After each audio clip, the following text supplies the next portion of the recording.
Irrigation మంత్రి గారు నేను మంత్రులు వెంకటరెడ్డి గారు, శ్రీనివాసరెడ్డి గారు, శ్రీధర్ బాబు గారు, పున్నం ప్రభాకర్ గారు, పెద్దలు జీవన్ రెడ్డి గారు ఎమ్మెల్సీ, వివేక్ వెంకటస్వామి గారు ఈ మేడిగడ్డ బ్యారేజ్ కి జరిగిన damage, Kaleshwaram project overall project ప్రస్తుత స్టేటస్, అదేవిధంగా అన్నారావు సుందిల్ల బ్యారేజ్ కి జరిగిన డ్యామేజ్ విషయంలో ఒక రివ్యూ చేయడానికి, సమీక్ష చేయడానికి మేడిగడ్డ బ్యారేజ్ రావడం జరిగింది.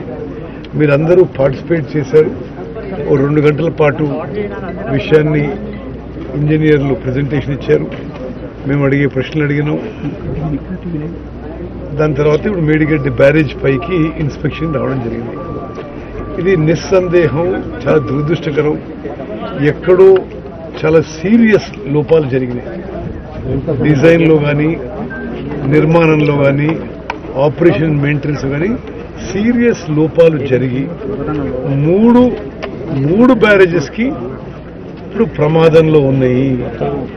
ఇది గత ప్రభుత్వ నిర్వాహకం ఒక్కసారి ఆలోచన చేయండి. ఇప్పటివరకు కాళేశ్వరం ప్రాజెక్టుపై ఖర్చు పెట్టిన సొమ్ము 93,500 కోట్ల రూపాయలు.